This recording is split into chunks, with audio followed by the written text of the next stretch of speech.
Hello friends, कैसे हैं आप लोग। सबको मेरा जय भीम, नमो बुद्धाय। बाबा Saheb Ambedkar life and mission.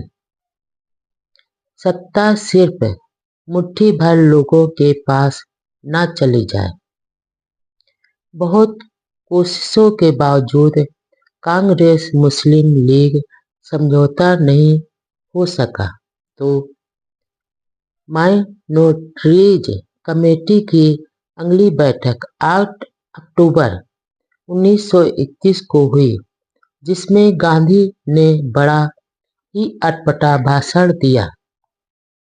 उन्होंने कहा, मुझे दुख के साथ कहना पड़ रहा है कि इस समझौते के सफल नहीं होने के कारण प्रतिनिधित्व है। विभिन्न पार्टियों से जो प्रतिनिधि यहाँ आए हैं, वे उनके चुने हुए प्रतिनिधि नहीं है। वे सरकार के नामजद किए हुए हैं। इसके अलावा इस समझौते के लिए जिनकी जरूरत थी, वे भी यहाँ नहीं है।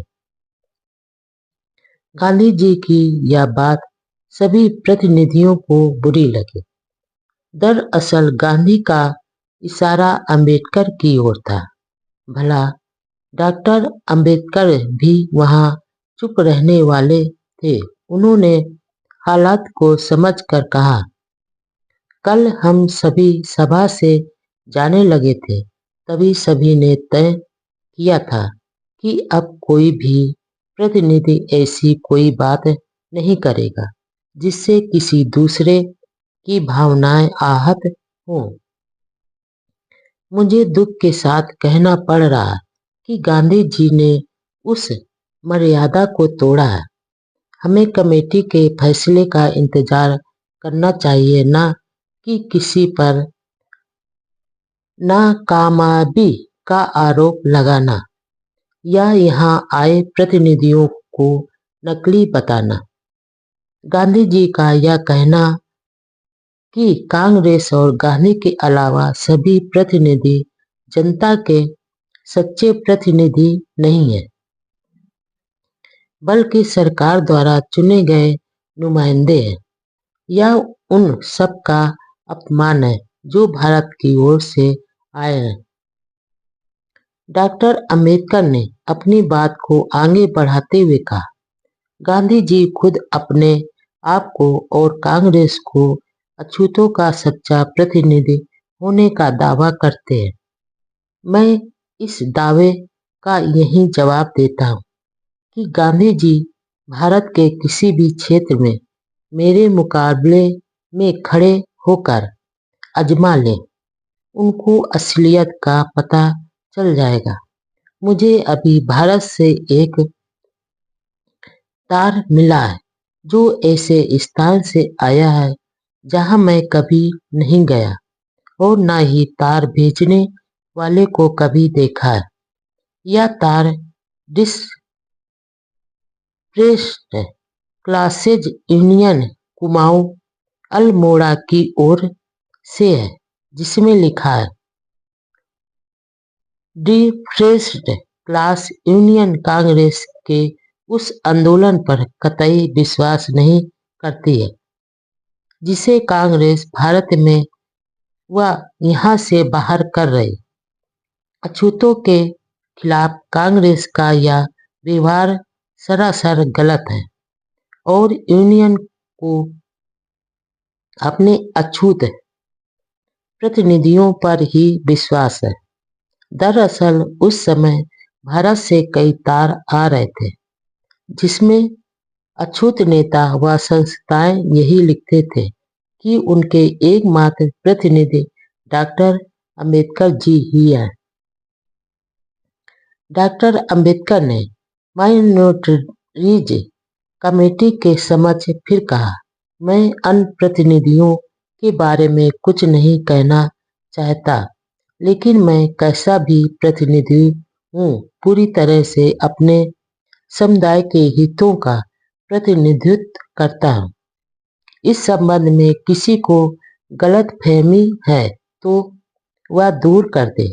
कांग्रेस व गांधी का दावा कि वे अछूतों के एकमात्र व सच्चे प्रतिनिधि हैं सिर्फ गलत फहमी व भ्रम का पुनिंदा है। ऐसी स्थिति में इस कमेटी को या ब्रिटिश सरकार को इस समस्या का समाधान खोजना चाहिए। काफी दुखी मन से डॉक्टर अंबेडकर जी ने आगे कहा कि अभी जो हालात पैदा किए जा रहे हैं उनको देखते हुए अछूत वर्ग को सत्ता बदलने के संबंध में कोई उत्सुकता नहीं है। अंग्रेजों पर भी विश्वास नहीं है। अंग्रेजों पर भी कुछ आपत्तियां व शिकायतें हैं जिन्हें मैंने अपने भाषण में स्पष्ट कर दिया। लेकिन यदि सरकार शासन सत्ता भारतीयों को सपना ही चाहती है तो मैं कहना चाहता हूँ कि सत्ता या शासन इस प्रकार की शर्तों के साथ सौंपे ताकि सत्ता की शक्ति हिंदू या मुसलमान वर्ग के एक छोटे से समुदाय के हाथों में यानी थोड़े से लोगों के हाथों में न चली जाए। समाधान यही है कि आजादी के बाद अधिकारों का हिस्सा सभी समुदायों को उनकी जनसंख्या के अनुपात में मिले। ब्रिटिश प्रधानमंत्री ने भी प्रतिनिधियों से अनुरोध किया कि वे प्रतिनिधियों के असली या नकली होने के विवाद में नहीं पड़े। हमें तो गोलमेज सम्मेलन के उद्देश्यों को जल्दी पूरा करने पर ही ध्यान देना चाहिए। उन दिन बाबा साहब के भाषण के साथ ही माइनॉरिटीज कमेटी की बैठक स्थगित कर दी गई। इसके बाद अछूत व सभी अल्पसंख्यक प्रतिनिधियों की गांधी जी के साथ एक अलग सभा की समझौता पैक्ट तैयार कर 12 नवंबर 1931 को प्रधानमंत्री सर रेमसे मैकलॉड को पेश कर दिया, जिसमें अछूतों के अलग प्रतिनिधित्व को मान लिया गया था। जब गांधी जी को इसकी खबर लगी तो वह बहुत बेचैन हुए। उन्होंने माइनॉरिटीज कमेटी के पैक्ट की आलोचना करते हुए कहा, मैं अल्पसंख्यक जातियों के दावों को समझ सकता हूँ, लेकिन अछूतों के ओर से पेश किया गया दावा तो मेरे लिए सबसे अधिक निर्दयी है। इसका अर्थ यह हुआ कि छुआछूत का कलंक हमेशा रहेगा। हम नहीं चाहते कि अछूतों का अलग जात के रूप में वर्गीकरण किया जाए। सिख हमेशा सिख रहे, मुसलमान हमेशा मुसलमान और ईसाई हमेशा ईसाई रह सकते हैं, लेकिन क्या अछूत भी हमेशा के लिए अछूत रहेंगे? छुआछूत जिंदा रहे, इसकी अपेक्षा मैं अधिक अच्छा समझूंगा कि हिंदू धर्म ही मर जाए। मैं हिंदू धर्म का बंटवारा कभी सहन नहीं करूंगा।